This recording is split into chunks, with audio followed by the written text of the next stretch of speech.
In the fall of 1993, a yellow school bus carrying 30 children vanished on a foggy road in Virginia's Shenandoah Valley. No radio contact, no tire tracks, just silence. For 31 years, their families searched for answers. But in October 2024, workers expanding a cemetery unearthed something buried beneath the southern edge, something that was never meant to be found. Before we begin, don't forget to subscribe if you're drawn to true crime stories, eerie disappearances, and shocking modern-day discoveries rooted in decades-old mysteries. October 14th, 2024. Location: Rockbridge County Cemetery, Virginia. The backhoe slammed into something solid. At first, the operator thought it was a thick tree root, but when the teeth of the machine scraped again, it gave off a metallic screech. Something deeper, hollow. Not earth, not rock, metal. He killed the engine and climbed out, boots sinking slightly in the churned dirt. The wind carried the cold scent of rain and pine as he crouched beside the hole, peering into the exposed trench. The crew had been prepping a new row of plots for the cemetery's expansion. Nothing unusual. But this wasn't supposed to be here. A large, rust-colored curve of something yellow, buried under 3 feet of soil. His stomach sank as he brushed away dirt and leaves. It was a roof, a rounded one. Faded white lettering barely legible through decades of grime. School District 12. By the time the sheriff's office arrived, half the emergency vehicles in Rockbridge County were parked along the edge of the cemetery. The site was cordoned off, and reporters were already circling the perimeter like flies. Everyone in the Shenandoah Valley knew the story, even if they hadn't been alive when it happened. 30 children, 1 bus, gone. No one had ever found it. No bodies, no evidence. Just 31 years of rumors and closed caskets. And now, something was buried beneath the graveyard. The forensics team took over before sunset. Floodlights were brought in. Mud-covered boots lined the edge of the pit. The bus was almost intact, preserved better than it should have been. Welded shut from the outside. Windows blacked out. Someone had wanted it never to be found. Deputy Nolan Briggs stood silently beside the county coroner, his jaw clenched as the welders worked on the side panel. Sparks danced across the dusk. The door finally gave way with a hiss. They opened the hatch slowly, and what they saw inside turned the decades-cold case into a living nightmare. 30 seats, none of them empty. Not one, but only 29 bodies were recovered. 1 was missing. October 15th, 2024. Location: Rockbridge County Sheriff's Department. Virginia Sheriff Lucas Breyer hadn't slept. His office still smelled faintly of rain-soaked boots, burnt coffee, and crime scene mud. The blinds were shut against the harsh morning light, but it crept in anyway, slicing across the folder open on his desk.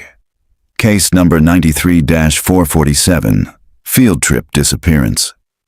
The folder was dog-eared, brittle with time, the paper inside yellowed at the corners. He had grown up with this case. His own cousin, Melanie Griggs, had been one of the 30. She had been 9, bright red curls and a gap-toothed smile. The last photo taken of her was in this file, clipped to the top with a rusted paperclip. He didn't look at it anymore. He didn't need to. Instead, he stared at the photo taken last night. The bus, coated in clay and rot, emerging like a ghost from beneath the cemetery soil.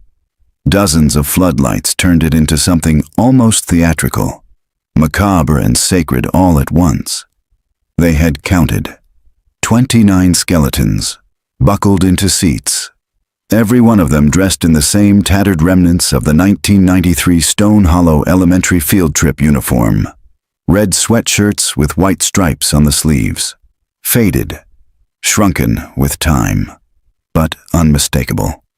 One seat had been torn loose, no remains in it, no bones, just an old locket, rusted shut, left on the vinyl. Breyer pinched the bridge of his nose. The phone rang once, twice. He answered on the third. Sheriff Breyer. Lucas, it's me.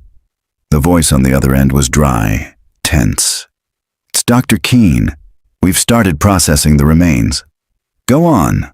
They were sealed in, Keene said. Every window had been blacked out from the inside, spray paint mostly, and the emergency exits welded shut. From the outside, someone wanted them in that bus. Someone wanted to bury it, intentionally. Breyer swallowed the rising nausea. And the cause of death? There was a pause. Blunt trauma for most, but not immediately. There's evidence of restraint, wrist fractures, some of the smaller bones. The voice cracked. Lucas, these weren't just kids who died in a crash. They were kept there for days, maybe longer. Breyer's stomach twisted. We found marks under some of the seats, Keene added. Fingernails, scratches in the paint. Don't say it, Breyer muttered. But the forensic pathologist did anyway. They were buried alive. He hung up without another word. Across town, in the rusted outskirts of Staunton, the last surviving relative of one of the missing students sat quietly at her kitchen table. Eliza Wyatt, 42, had been only 11 when her younger brother Caleb vanished on the field trip. He had been 7. A second grader who had begged to bring his favorite green backpack with the dinosaur patches. Her mother never recovered. Her father drank himself into silence. Eliza never left town. Now, 31 years later, she was staring at a television report playing on mute. Footage of the crime scene, yellow caution tape flapping in the wind, and the edge of a corroded school bus protruding from a deep trench. The caption read, "Breaking, 1993 school bus discovered under cemetery. 29 bodies recovered." But Eliza was staring at something else. On the screen, paused in perfect clarity, was an overhead shot from the news drone. The roof of the bus, the rust patterns, and scratched into the top, in faint, jagged lettering barely visible in the clay-stained metal. "Help us, Caleb!" She pressed her fingers to her mouth, trying not to scream. October 15th, 2024. Location, Rockbridge County Cemetery, Virginia. By late afternoon, the cemetery had been transformed into a controlled crime scene. Yellow police tape fluttered in the cold wind, staked in a wide perimeter that cordoned off rows of headstones. White tents had gone up. Floodlights on generators buzzed in anticipation of nightfall. The bus, half exhumed, protruded from the earth like a rotted tooth. Detective Margot Hale adjusted the collar of her jacket and stepped carefully around the trench, boots squelching in the mud. Her forensic team worked quietly but deliberately, brushing clay off the twisted shell of the vehicle, logging each recovered item with the reverence usually reserved for battlefield graves. She crouched beside one of the open side doors. The vehicle had been expertly sealed. The emergency exits had been welded shut. Windows painted black from the inside. Whoever had done this had planned it. Not in panic, not in haste, but with time, tools, and a horrifying sense of purpose. One of the techs, Sanchez, emerged from the bus, pale beneath his hood. "We pulled 29 skeletons," he said quietly. "All children. Some still buckled in." Margot's stomach turned. Clothing? Fragments of sweatshirts, all matching. Stone Hollow Elementary, red with white stripes. Same year as the disappearance. She nodded, jaw tight. "Any sign of the 30th? Seat 4C was torn loose. That's where we found this." He held out a sealed evidence bag. Inside was a delicate brass locket, dirt-stained but intact. It had been wrapped in what remained of a sock and stuffed beneath the seat. Margot took it gently, turning it over. A faint inscription ran along the edge, nearly worn smooth by time and friction. "For my brave boy. Love. Mom." Later that evening, back at the regional forensics lab, the evidence from the bus was laid out beneath white fluorescent lights. Hair ties, A broken wristwatch stopped at 12:41. A melted crayon box. One by one, the techs cataloged them. None spoke unless necessary. In the far corner of the lab, an old cassette tape sat in an open evidence bag. It had been found under Seat 2C, wrapped in fabric and lodged inside a compartment behind the heater grate. Somehow, after 30 years underground, it had survived. The tape was fed into a refurbished deck, and the team gathered around the glass of the observation window as the first hiss of static crackled from the speakers. Then, a child's voice. It was faint, trembling, a whisper layered beneath white noise. "It's been 4 days, maybe, I think. The driver's gone. The man came back last night. He had a flashlight. We're not supposed to talk anymore, but Caleb wouldn't stop crying. He took him out the back and welded it shut." Someone in the room gasped. There was a long pause on the tape, then more whispering. "We're under something. I think it's dirt. No light. Can't breathe right. Jonah's coughing up blood. Please, please help us, please." The tape clicked off. No one moved. Margot stared at the deck. The silence that followed felt louder than the recording itself. The kids had begged, whispered for help into the dark. And no one had been listening. Not until now. Across town, Eliza Wyatt sat alone at her kitchen table, the news playing softly in the background. Her coffee had long since gone cold. The drone footage from the cemetery showed the rusted curve of the bus roof just visible in the dirt. But it wasn't the bus that held her attention. It was what was etched, barely, in the metal skin of the roof. She had paused the screen 3 times to be sure, zoomed in, adjusted the contrast. There it was. "Help us, Caleb." The letters had been scratched with something sharp, uneven, desperate, but unmistakable. Eliza pressed her hand to her mouth. Her younger brother had vanished with that bus 31 years ago. He was 7, 2nd grade, too small to defend himself, too trusting to run. She remembered the dinosaur backpack he loved, the tears he cried the night before the trip, the name he had whispered in her room, voice shaking. "I don't want to go if Mr. Harlan's driving." She hadn't thought of it in years. She hadn't wanted to. The knock came just after sunset. When Eliza opened the door, the woman standing on her porch was dressed in plain clothes but wore a badge clipped to her belt. Her hair was dark and pinned back, her eyes sharp but not unkind. "Eliza Wyatt?" she asked. "Yes." "I'm Detective Margot Hale. May I come in?" Eliza stepped aside, numb, and gestured to the kitchen. The detective walked in quietly, her eyes scanning the surroundings the way investigators always do. "I need to ask you about your brother," she said. "Caleb Wyatt. You're the only immediate family still in the area." Eliza nodded.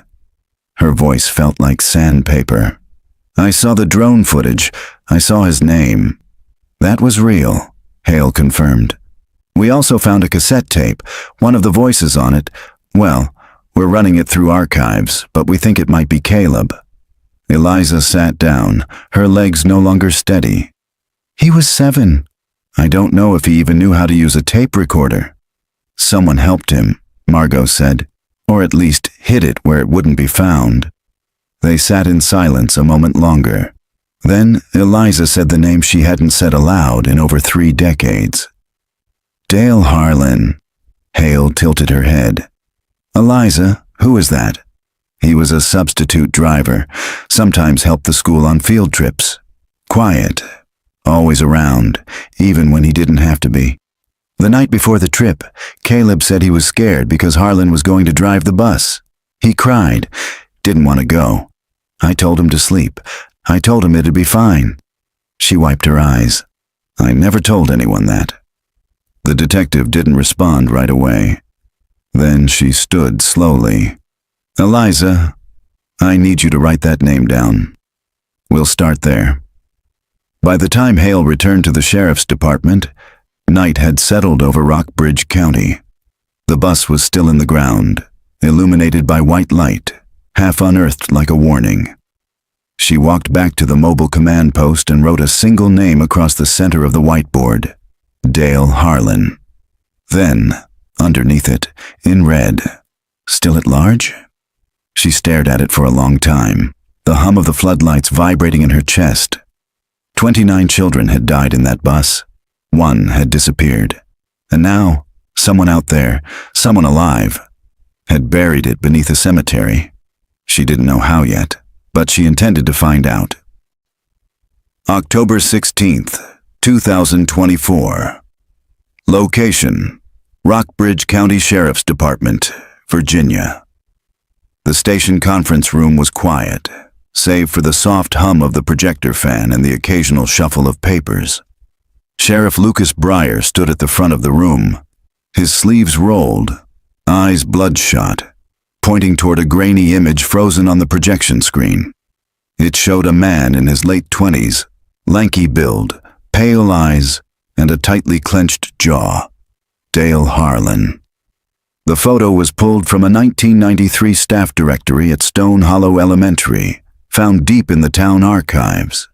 He wasn't listed as a teacher, not even a full-time employee, just a contracted driver who had been used for extracurricular routes and field trips when the regular staff was unavailable.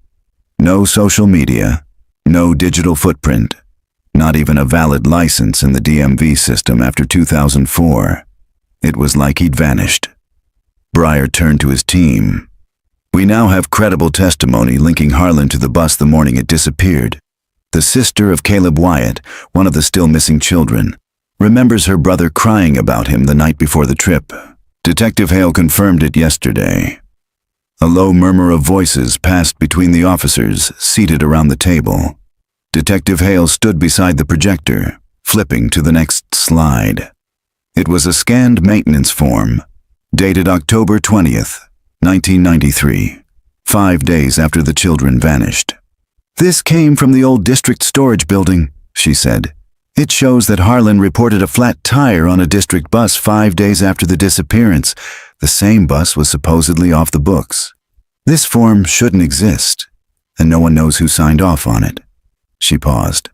"The handwriting on the report matches Harlan's known signature on his DMV record, meaning he was driving the bus after it was supposedly abducted." Breyer added, "It wasn't taken. It was moved." They all knew what that meant. Someone had kept that bus hidden, maybe for days, maybe longer, then buried it. Later that day, Eliza Wyatt stood alone in her parents' backyard, staring at the rusted swing set where Caleb used to play. Weeds had overtaken the garden, and the apple tree by the fence hadn't borne fruit in years. She hadn't been back here in over a decade. Detective Hale arrived quietly, her government-issue SUV pulling into the gravel drive without ceremony. Eliza didn't turn to greet her. She just said, "There's something else I haven't told anyone." Hale stepped beside her. "Go on." "The day after the bus disappeared, I found Caleb's notebook tucked behind the TV, like he didn't want Mom and Dad to see it. I was too scared to tell anyone.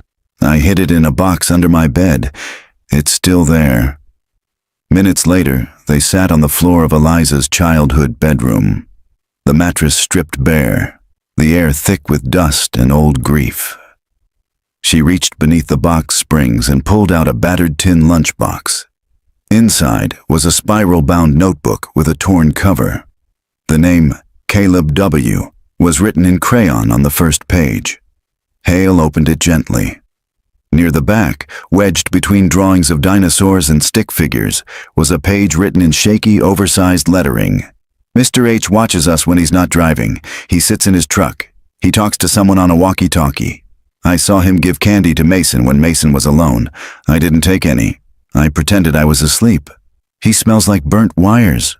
Hale stared at the page, her fingers clenched. "Eliza," she said quietly, "this could change everything." By the end of the week, a search warrant was issued for Dale Harlan, now believed to be living off-grid in a rural stretch of western North Carolina under an assumed name. State police and federal agents were already en route. But just as Hale was preparing to join the task force, her phone buzzed with a new call from the crime scene. It was Sanchez. "Margot," he said breathlessly. "You need to get back here. The team just broke into the last row of the bus."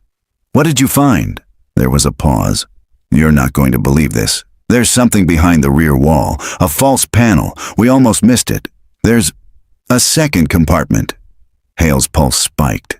"Is there a body? Number?" "But there's a name carved into the back metal. With a nail or something. 2 words." He hesitated. "What does it say?" she demanded. "It says, still breathing." October 17th, 2024. Location, Rockbridge County Cemetery, Virginia. The back of the bus had been gutted. Its original emergency exit wall concealed a false panel of rusted aluminum. Once breached, the interior revealed a narrow, steel-lined crawl space no more than 4 feet high, sealed tight from within. No seats, no windows, no insulation, just walls scratched to hell and a rank, sealed air that hadn't moved in over 30 years. Margot Hale ducked inside with a flashlight, her breath misting in the chilled air. The writing was there, low to the floor, jagged, uneven. Still breathing. Someone had carved it from inside, clumsily, desperately, overlapping strokes that cut deep into the paneling. Below it, the light caught something else. A pair of small, rusted handcuffs, still bolted to the frame. One was closed, the other open. And scratched into the steel just beneath them, a faint set of initials. C.W. Hale stared. "Caleb Wyatt," she whispered. By late morning, the press had latched onto the phrase like a shark to blood. Still breathing was everywhere, from local news banners to national true crime podcasts, scrambling to dissect every possibility. Speculation turned viral. Was Caleb alive? Had he escaped? Had someone rescued him? But inside the command tent, reality felt heavier. "This was a holding cell," Hale said flatly, pointing to the false wall on a projected photo. "He was separated from the others, likely toward the end, after the rest were already gone." "Why spare him?" Sheriff Breyer asked, arms crossed. "I don't think he was spared," Hale replied. "I think he was taken. Alive."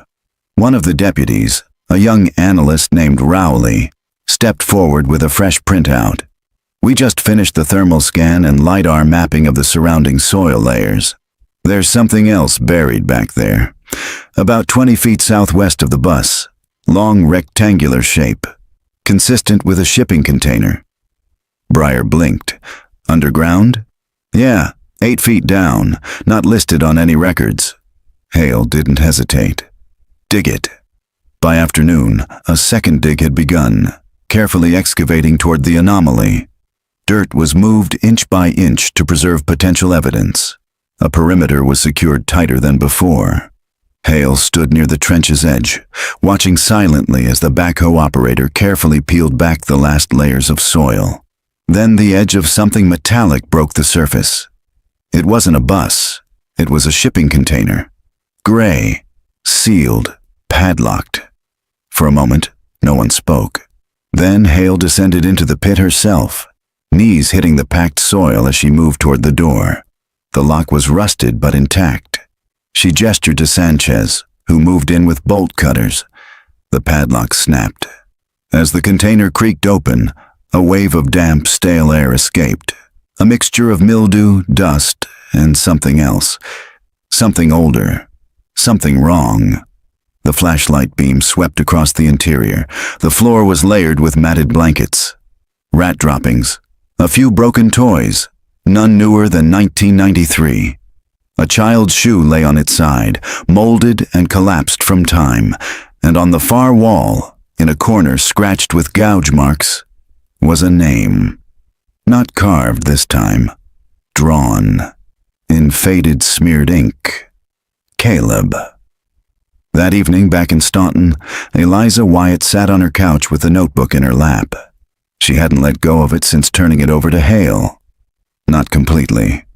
Something in her wouldn't allow it to be boxed away. Not yet. When her landline rang, she answered on the first ring. "Eliza," Hale's voice came through calm but strained. "I'm here. We found something else. Another structure, underground, a container. It looks like someone may have kept him there after the bus was buried." Eliza didn't speak. Her heart was pounding too loud in her ears. "There were signs of life," Hale continued. "Blankets, personal items, food wrappers from the early 90s, but no body, no remains." Eliza whispered, "Do you think he got out?" "I think someone took him," Hale replied. "Moved him.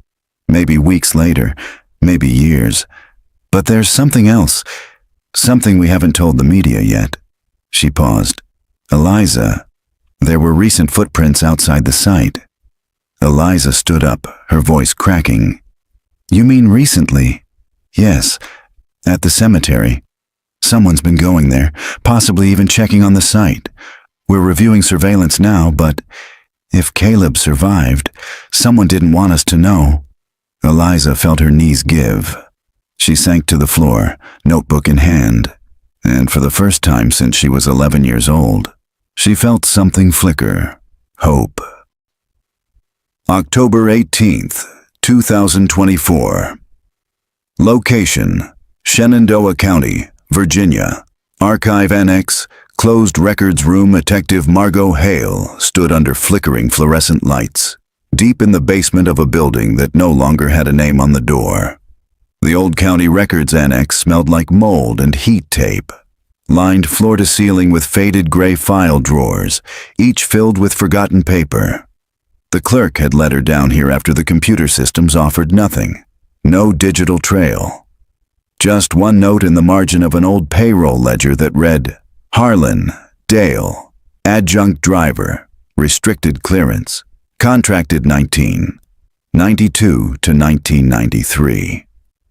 Restricted clearance. She found the drawer marked School District 12, Transportation and Security, and yanked it open.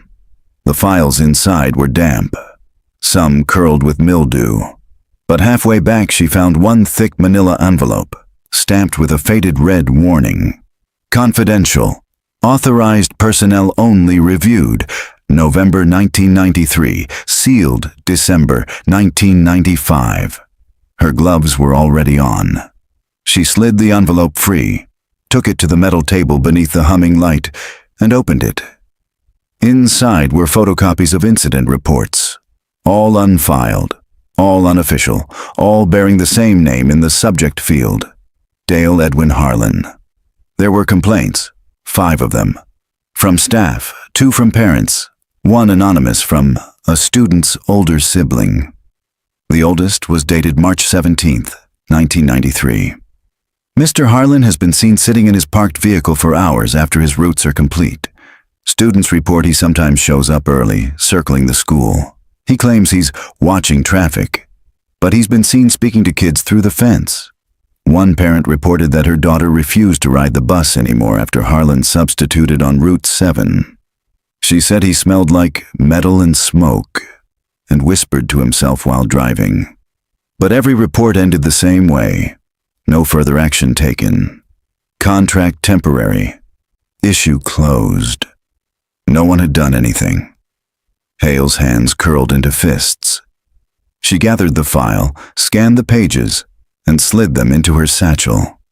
On the way back up the stairs, she passed the old break room. A light was on. A dusty vending machine blinked in the corner. She stopped. The side of the machine, barely visible behind the table, had been scratched. Childlike lettering carved long ago. "He watches from the trees." Later that night at the sheriff's department, Hale spread the documents across the table in the war room. The team leaned in. Rowley looked sick. "These reports were never filed with the district attorney," she said. "There were red flags. Kids were scared. Staff complained. Nothing was done." Sheriff Breyer shook his head. "So we've got motive, access, prior complaints. And now, he's missing, off-grid, no official record since 2004. Hale pointed to a detail on the final page. There's more. He was caught on camera at a gas station near Shenandoah Ridge in 2013. Alone, paid cash. But here's the kicker. He had a child in the passenger seat, about 12 years old. The footage wasn't flagged because Harlan wasn't a person of interest then. Breyer's jaw tensed. And no one followed up? Nope. The footage was dumped to long-term storage, never reviewed. Rowley stared at the still frame on Hale's laptop. You think that was Caleb? I think it might have been, Hale said. And if it was, he would have been about 23 by now. That sighting was over a decade ago. Breyer glanced toward the window. The cemetery was just out of view beyond the hill, but everyone in the room could feel it. Where the hell is he now? Just before midnight, 30 miles away, a motion-activated wildlife camera mounted to a pine tree near the cemetery blinked red.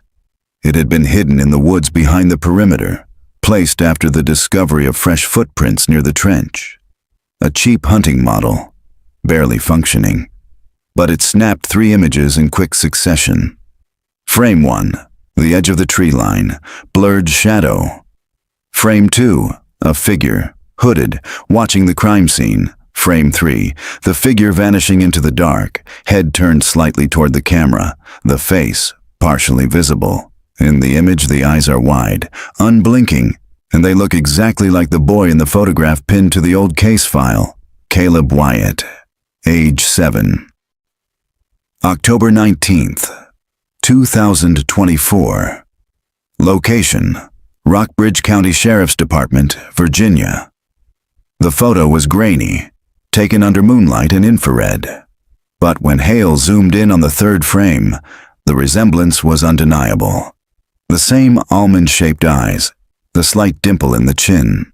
More mature, gaunt, but unmistakable. Caleb Wyatt, alive, watching his own crime scene. The image sat at the center of the command room table now, surrounded by 4 silent figures. Detective Hale, Sheriff Breyer, Deputy Rowley, and a visiting FBI liaison flown in that morning from Richmond. Do we know when this was taken? The agent asked. Last night. Camera time stamped it at 11:12 p.m. behind the west slope of the cemetery. Breyer exhaled through his nose. He's been coming back. Probably for years. To what? Rowley asked. To visit the others, or to make sure they stayed buried? Nobody answered. Hale finally said what no one else dared. We have to consider the possibility that Caleb isn't just a survivor. He may have been involved. Breyer shook his head slowly. He was 7. He was taken when he was 7, Hale replied, her voice flat. What's he been since? By late morning, Hale and the FBI agent arrived at Eliza Wyatt's house. She had been waiting on the porch, dressed in a worn flannel jacket, coffee growing cold in her hands. Her face was pale. Her fingers trembled slightly. I saw the picture on the news, she said before either of them spoke. They didn't show his face. But I knew. Then you believe it's him, Hale said gently. I do. The FBI agent introduced himself as Agent Lowell and asked to come inside. Eliza nodded. They sat around the kitchen table, where a framed school photo of Caleb still sat beside a half-burned candle. The boy in the image was frozen in time, missing teeth, smiling too wide for the camera. He had no idea what was coming. I have to ask, Lowell began. Was there ever any possibility someone in your family helped hide him? Eliza blinked. What? It's a standard question, Hale clarified. We have to rule out all options. My family. We died after that bus disappeared, she said quietly. My mother tried to drink herself to death. My dad stopped speaking. We weren't a family anymore. Her voice cracked. I would have given anything to see him again. Hale placed a hand gently on her shoulder. Then we need your help, she said. We think he's alive, but we don't know who he is now. We don't know if he's hiding or if he's hunting. Later that afternoon, A team was sent to recover the wildlife camera and canvass the forest behind the cemetery. They found a trail, faint, overgrown, but deliberate. Twigs snapped in uniform intervals. Rocks placed to guide footsteps. It led west, beyond the cemetery fence, down a wooded slope, and toward a rusted chain-link fence nearly buried in ivy. On the other side, a narrow dirt road led into dense forest, and halfway down that road, tucked behind thick brush and a collapsed billboard, they found it. An abandoned hunting cabin. The windows were blacked out, the front door chained shut. No electricity, no sign of recent vehicle tracks. But near the porch, half covered by wet leaves, were 2 size 11 boot prints. Inside, the air was dry, still, cold. The walls had been stripped to studs. In the center of the main room sat an overturned crate and a blanket. There were no electronics, no food. Just a single gas lantern, long extinguished, but scratched into the wood near the corner, written with something sharp and desperate, was one final message. I remember who you are. That night, Hale couldn't sleep. She sat in her motel room near the interstate, the case files spread across the bed. Newspaper clippings, photos, audio transcripts from the cassette tape, a drawing that had once belonged to Caleb, crayon on construction paper, a green dinosaur wearing a backpack. In the corner, CW. Her phone buzzed at 2:41 a.m. She answered instantly. It was Rowley. His voice was tight. We ran facial recognition against the wildlife cam photo, pulled a partial match from a hospital security feed in Charlottesville 5 months ago. Where? Outside the emergency room. A man dropped off a young woman, overdosed, left her on the sidewalk and vanished before staff got a plate number. Cameras caught him leaving. You're sure it's him? 91% match. And Margot. He was carrying something, a backpack. Dinosaur patch. Green Hale sat up, her heart pounding. He never let it go. October 20th, 2024. Location: Charlottesville General Hospital, Virginia. The hospital security room smelled like burnt coffee and stale popcorn. Monitors lined the wall in a grid of surveillance feeds, most showing empty hallways or quiet waiting rooms. But one screen was paused, grainy and time-stamped 5 months earlier. Hale leaned forward as the technician replayed the footage. A dim-lit side entrance. Rain falling in sheets. A man, mid-30s, soaked and hooded, steps out of the shadows carrying a woman in his arms. She appears unconscious, pale, her limbs slack. He kneels, sets her gently beneath the overhang, checks her pulse, then backs away. For a moment, he looks up toward the security camera. Just a second. It's enough. His face, hollowed cheeks, sunken eyes, but unmistakably Caleb Wyatt. Grown, weathered, haunted, and strapped to his back, a torn canvas pack with a peeling green dinosaur patch. Hale swallowed hard. The technician advanced the footage. Caleb turned and disappeared into the storm before any hospital staff arrived. No vehicle, no ID, no trace. You said the girl survived? Hale asked. The technician nodded. Barely. No name. She gave a fake address and disappeared before she could be discharged. Any security footage of where she went? Nothing. She left through the main lobby in different clothes. Like someone gave her a change. Did she ever speak Caleb's name?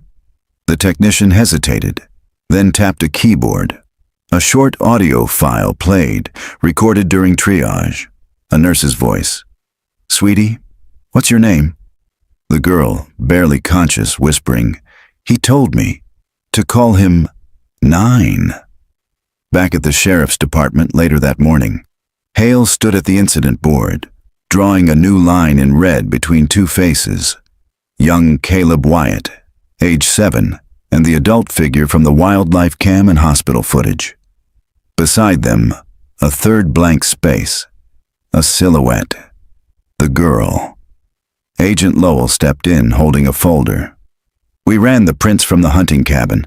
Nothing in the system, but the footprint match is a high-confidence hit for a pair of boots sold only to correctional facilities and federal surplus outfits. You think he stole them? No, Lowell said. I think someone gave them to him. Someone who knew where he was. Hale turned to face him. You think someone's been helping him this whole time? Or keeping tabs. Either way, he didn't survive alone. Rowley entered the room next, holding a new report. We've got more. He laid a sheet on the table. It was a still from a gas station security camera, off Route 250, dated just 3 weeks ago. Caleb, same face, same bag, buying canned soup and water. But he wasn't alone. Behind him, partially obscured, was a young boy, no older than 8. Dark hair, thin, wearing an oversized hoodie and no shoes. Who the hell is that? Breyer muttered. Hale answered softly, eyes locked on the boy's face. Someone new, someone he's hiding. That evening, Eliza Wyatt sat alone on her back porch, bundled in a heavy sweater, watching the tree line sway beneath the wind. She thought of her brother, of the boy who used to run through that yard chasing fireflies, of the laugh that faded like smoke after the day the bus disappeared. Now she didn't know who he was. A ghost? A rescuer? A survivor hiding from something darker than memory? Or a man who had become part of the machine that broke him? The woods had swallowed so much. Now they were giving it back, one secret at a time. A knock broke the quiet. She turned. Standing at the edge of her porch was Detective Hale. Rain flecked her jacket. Her face looked carved from stone. I need you to come with me, Hale said gently. Why? We think Caleb's alive, Hale replied, and we think he has a child with him. Eliza stood, her pulse roaring in her ears. His child?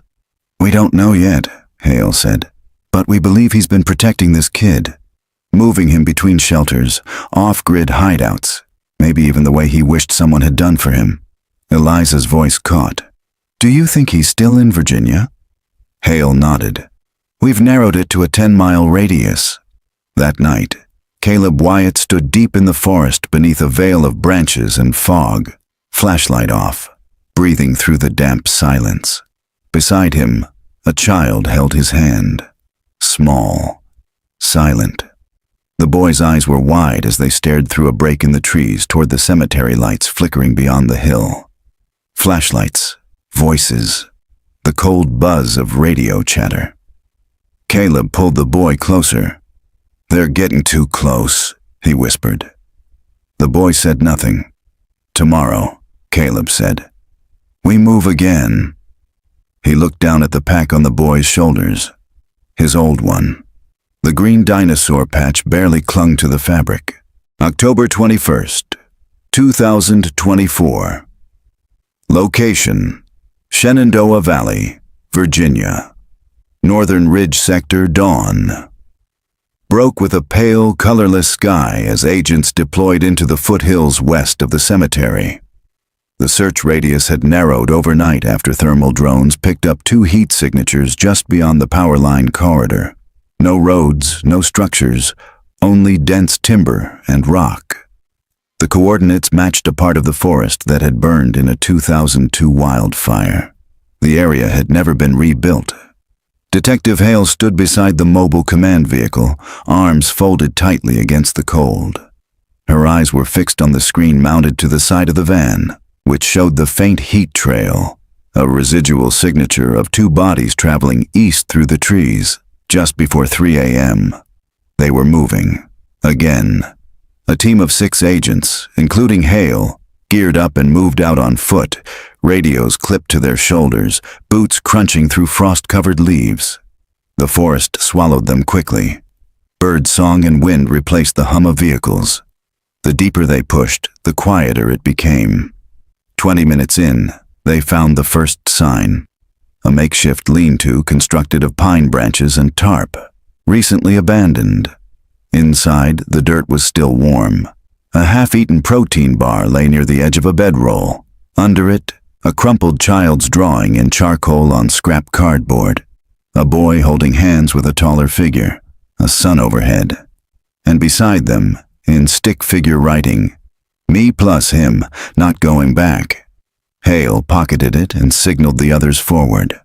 Far ahead, beneath a jagged rock shelf near the edge of an old quarry, Caleb watched the forest from a perch carved into the cliffside. He wasn't wearing camouflage. He didn't need to. His entire life had been hiding. The boy sat beside him, tucked under a heavy coat, face pale but alert. Caleb handed him a granola bar. "Eat, slowly." The boy looked up, anxious. "Are they going to find us?" Caleb glanced at the tree line below. "They always do. Eventually. Then what?" "Then I take the blame." The boy's lip trembled. "But you didn't do anything." Caleb smiled bitterly. "That's not how the world works." By late morning, Hale's team reached the edge of the quarry. The wind changed direction, and with it came a scent. Smoke. She froze. "Sanchez," she said, lowering her voice. "You smell that?" He nodded. "Fire, small one." They moved as one, silent and deliberate, rounding the upper slope. Then a sound, small feet crunching rock, a sharp intake of breath. Hale raised her voice, calm and even. "Caleb, it's Margot Hale. I'm with law enforcement. We're not here to hurt you or the boy." Silence, then movement. From the mouth of the rocky ledge, a child stepped out. Alone. Hands raised. 8 years old. Dark hair, thin. Wearing an oversized coat. His eyes darted between the agents, terrified, cornered. "I'm Thomas," he said quietly. Hale took a cautious step forward. "Are you hurt, Thomas?" He shook his head. "Is Caleb with you?" The boy nodded slowly. "He said he was going to give you time. He wanted me to be safe." Hale's heart dropped. "Where is he now?" The boy pointed up, toward the ridge crest behind them. Caleb watched from the bluff, hidden between two collapsed boulders. He could see them, see her. The detective, the same one who stood at the trench when they pulled the bus from the ground. She was kind. He'd watched her. She hadn't looked away when they found the handcuffs, or the locket, or the tape recorder. She had listened. He slipped his hand into his coat pocket and pulled out the old Polaroid. It was worn thin from decades of handling. Caleb at age 7, sitting on the school steps beside a group of other kids, all of them smiling, all of them gone, except him, and maybe one more. He stood slowly, the wind catching his hood, and stepped into the open. "Contact!" someone shouted. Weapons were raised. "No!" Hale snapped. "Stand down!" Caleb raised both hands in the air. His face was gaunt, beard patchy, clothes too large for his wiry frame. But his eyes, they were still the same. She approached carefully, stopping 10 feet away. "Caleb Wyatt?" He nodded. "I'm Detective Hale. You don't have to run anymore." His voice, when it came, was dry and hoarse. "I'm not running. I'm surrendering, but not for what you think." "Then help me understand." He nodded toward Thomas. "He's not mine. He was going to be taken, like we were. I stopped it." "Taken by who?" Caleb didn't answer right away. Then, "It wasn't just Harlan. He was just the driver. There were others. They used the bus as cover. That day, it wasn't a field trip. It was a pickup. They knew the route. They planned it for months." Hale's skin prickled. "Where did they take you?" He looked past her toward the boy. Places that shouldn't exist. By nightfall, Caleb Wyatt was in custody. Thomas was taken into protective care.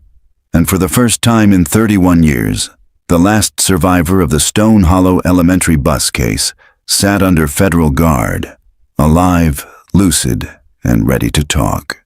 But as Hale watched him through the glass of the interrogation room, a deeper dread gnawed at her.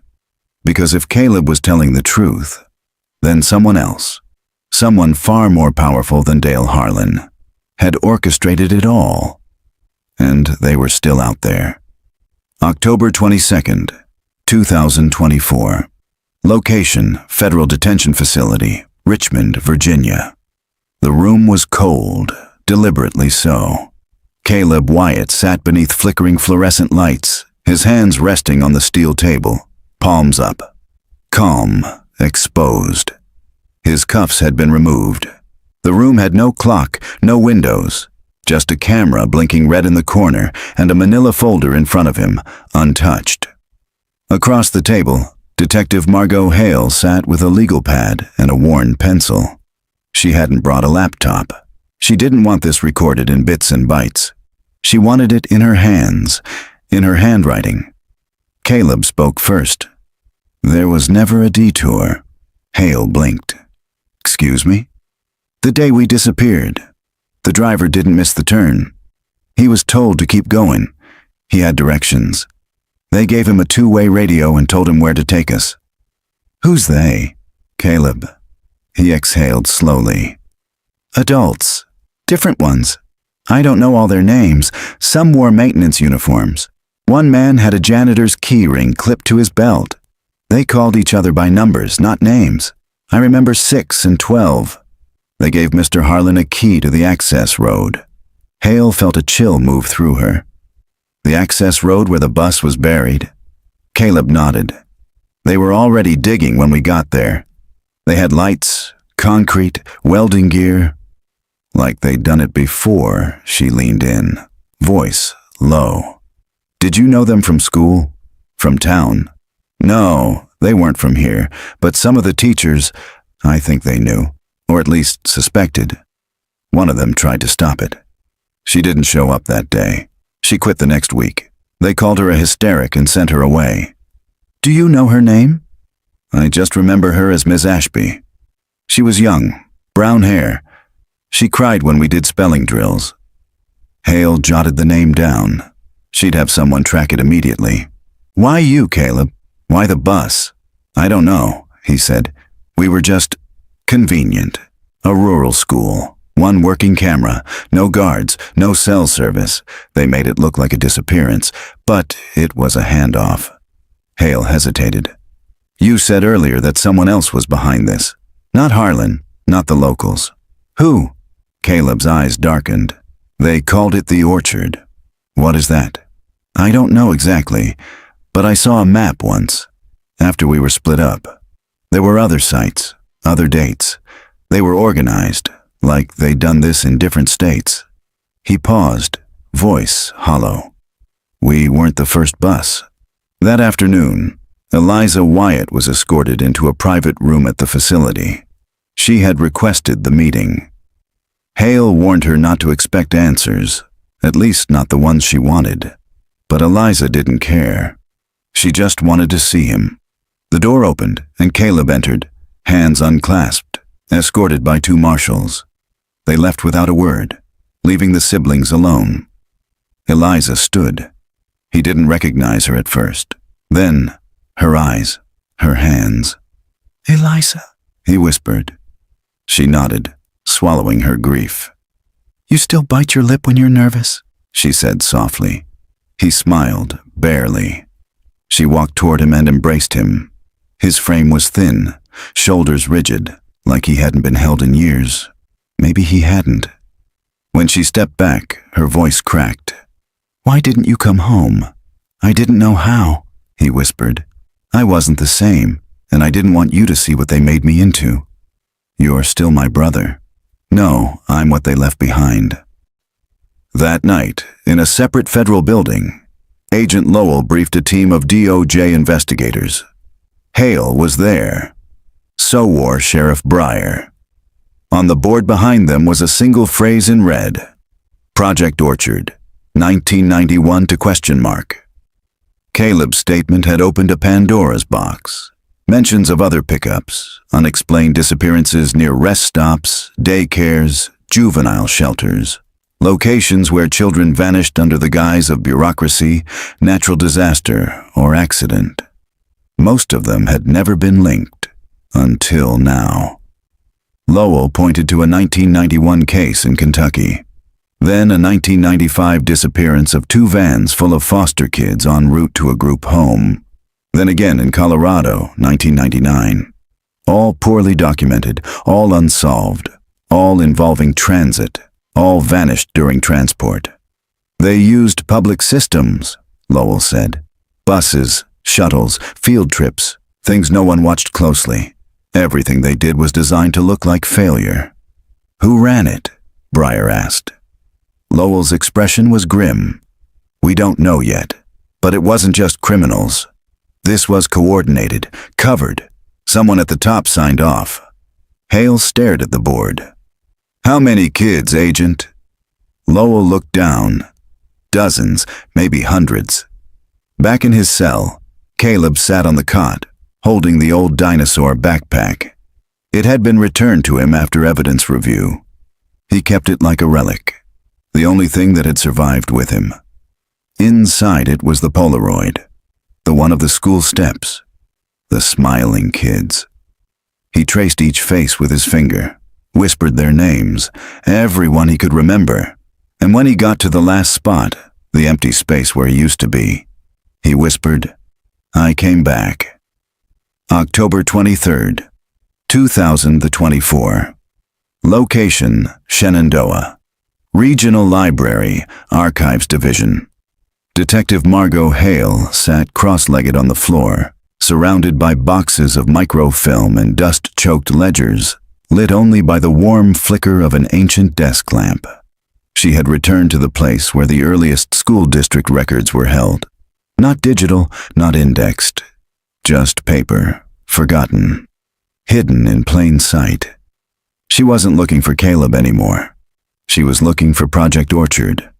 And somewhere between the minutes of a 1991 school board meeting and an unsigned transportation contract from 1993, she found it.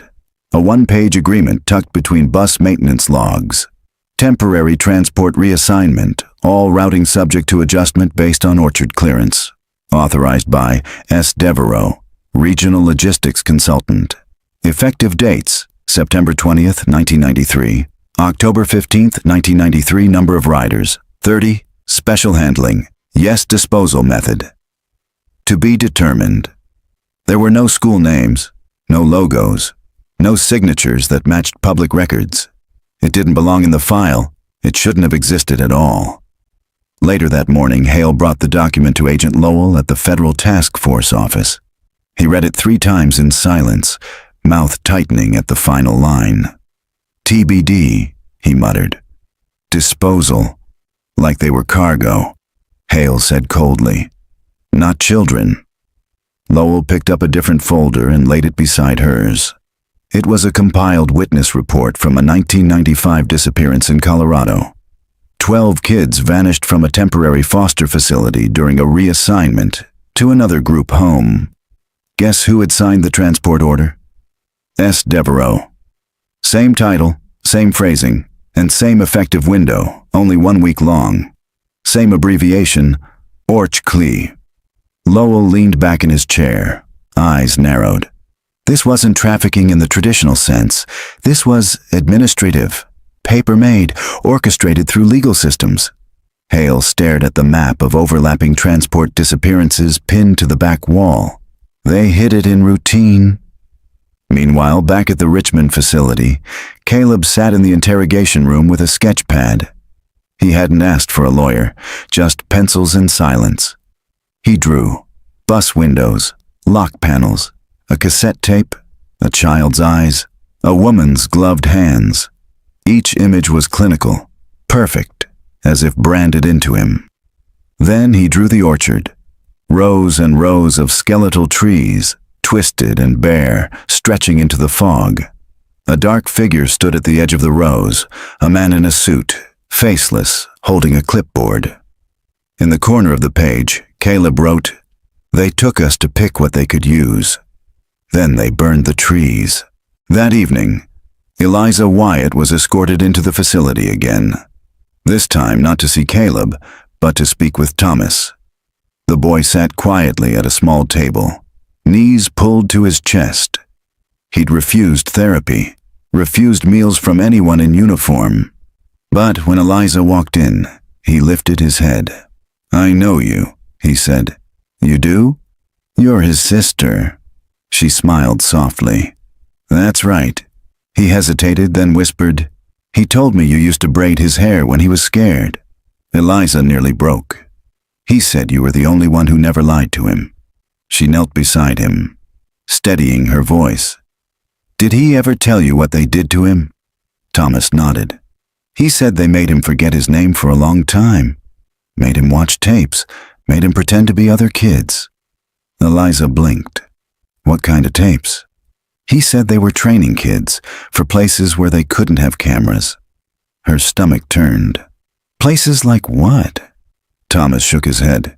He wouldn't say, only that he got away, but not before they used him up. That night, the DOJ launched sealed subpoenas for transportation records across 5 states dating back to 1990. Agent Lowell flew to D.C. to brief Homeland Security. Hale remained in Richmond, sitting outside the cell block, watching Caleb through the reinforced glass as he slept, curled up on his side, clutching the green dinosaur backpack like a life vest. He twitched occasionally, whimpered once, and then, for a moment, his eyes snapped open and met hers through the glass. He didn't flinch, didn't look away, just stared, and whispered something she couldn't hear. Hale stood and approached, gently pressing her fingers to the intercom button. "What did you say?" Caleb's voice came through the speaker, quiet, hollow. "They're going to make it look like I made it all up." October 24th, 2024. Location: Federal Detention Facility, Richmond, Virginia. They cut the power at 3:12 a.m. The hallway lights flickered once, then died. Backup generators kicked in a full 6 seconds later. Too late. The camera feeds blinked off, scrambled, then rebooted into static. When the monitors came back online, Caleb Wyatt's cell was empty. There was no forced entry, no broken locks, no signs of struggle. Just one thing left on the cot: the Polaroid. Still warm. 3 hours earlier, Caleb had asked for a glass of water. Nothing unusual. Routine. The guard who brought it in was new, young, nervous. He wore a patch on his sleeve that read, "Northern Facility Temp Transfer." Later, that same uniform would be found in a maintenance closet. Empty, no prints, no ID. Just a black lanyard tucked inside the collar, marked with one word: Orchard. By sunrise, the entire task force was activated. Hale stood over Caleb's abandoned cot, her jaw locked tight. Eliza stood beside her, fists clenched. "This wasn't an escape," Hale said. "It was a retrieval." "Why now?" Eliza whispered. "Why take him back after all these years?" "Because he started talking," Hale replied. "And because he remembered something they couldn't risk." Lowell walked in carrying a flash drive. "Recovered partial footage from the outage. Not much, but you'll want to see this." He plugged it in. A flickering frame appeared. It showed Caleb in his cell, pacing. Then, at exactly 3:11:52, a flash of movement behind him. A figure entering through the secondary door, dressed in janitorial gray, a patch of white on the shoulder. Caleb didn't resist. He turned, nodded once, and walked out with the figure. He looked directly at the camera before disappearing. Later that morning, Thomas was placed into federal protection under a new identity. The boy never asked about Caleb, never spoke of him again. But 1 week later, he left something on the floor of his temporary foster placement, a drawing. It showed 2 people holding hands, a boy and a man, standing in front of a large tree with apples hanging upside down. In the corner, "We grew in the dark." Hale and Lowell sat in the back of a conference room in D.C. as the DOJ decided what parts of the Project Orchard investigation would be made public. They redacted the witness statements, sanitized the school transport orders, renamed the files. The official report referred to it only as an incident of systemic administrative failure. No mention of what Caleb said, no mention of the orchard. or the other missing buses, or the evidence buried beneath cemeteries and old rest stops. Just like that, Hale muttered. Buried again. Lowell didn't answer. He simply slid a small sealed envelope across the table. Her name was written in Caleb's handwriting. Inside, one final Polaroid. It showed the forest, fog-drenched, empty, but in the corner, barely visible, a row of children, standing in a line, facing away from the camera, each one holding a clipboard. October 30th, 2024. Location unknown. Forested region, northern Appalachians. The wind rushed through the trees like it remembered everything. Somewhere deep in an unmarked section of national forest, far from roads, far from cameras, a single path wound through the underbrush toward what looked, from above, like an old ranger outpost. But there were no insignias. No mail slot, no phone lines, just the structure. Half buried, steel reinforced, and sealed from the inside. Inside that structure, under a cracked ventilation shaft and behind rows of disconnected monitors, Caleb Wyatt stood in silence. He didn't look like a fugitive. Not anymore. His beard was gone, his hair trimmed. He wore clean clothes, gray, soft-fibered, institutional. His hands bore new scars. He looked institutionalized, but his eyes had not changed. A man stepped into the room, dressed in black, no badge, no name. Ready? Caleb didn't answer. You told them enough to scare people, the man continued, voice even. But not enough to stop us. That's why we let you go. Caleb turned to face him. You didn't let me go. You brought me back. The man nodded. You were one of our best trials, not for obedience, for memory retention. I didn't retain, Caleb growled. I survived. Same thing.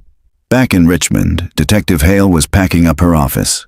The Project Orchard task force had been dissolved. All materials sealed. The press told the public that Caleb Wyatt had escaped custody and died in the woods. His body was never found. A tragic end to a disturbed man's delusions. Hale didn't believe a word of it. Neither did Eliza. As Hale packed her files, she paused on one item. The last Polaroid Caleb had mailed her. The row of children in the fog. She had studied it dozens of times, trying to make sense of the blurred shapes, the symmetry, the body language. But something new caught her eye. Something she hadn't noticed until now. One of the children, third from the left, wasn't facing away. He was turned slightly toward the camera. His face was smeared with dirt. His eyes looked directly at her. And in his hand, he held something small and black. A key. 2 days later, a private drone operator scouting the forest east of Shenandoah for topography data uploaded a flagged video to the National Park Service. The footage showed a square of disturbed soil surrounded by old pine, rectangular, sunken, roughly the size of a bus. Officials dismissed it. The file was marked erosion, but the coordinates were saved. Hale did not delete them. In the final weeks of October, just before the first snowfall, Eliza Wyatt moved out of her farmhouse and into a modest apartment closer to the city. She left behind the swing set, the childhood bedroom, the woods. She kept only one thing on her new mantle, a hand-drawn picture, folded and taped back together. It showed a dinosaur backpack, a school bus, and 2 stick figures standing in a circle of trees. One was labeled Caleb, the other M.E. There was no signature, but Eliza didn't need one. November 12th, 2024. Location, undisclosed archive facility. In a sealed crate marked Retired Evidence Do Not Reopen, a folder rests beneath layers of dust. Inside, the transport log for Stone Hollow Elementary, dated October 19th, 1993. A list of 30 student names, many now marked presumed deceased. A reel-to-reel tape labeled Group 7, Vocal Conditioning, Session 3. B. A child's bracelet. A Polaroid camera, its film compartment still loaded. And one final note, scribbled in red ink on a yellow legal pad. If you found this, you're not supposed to. No one's touched it since. Or maybe someone has. But the lights in that room never go out, and the orchard never sleeps. November 22nd, 2024. Location: Shenandoah Valley, Virginia. Private land parcel near cemetery perimeter. The ground was cold, hard, but the soil gave way easier than expected beneath the first shovel stroke. It was just after 6 a.m., and the drone operator, Logan Parrish, wasn't supposed to be there.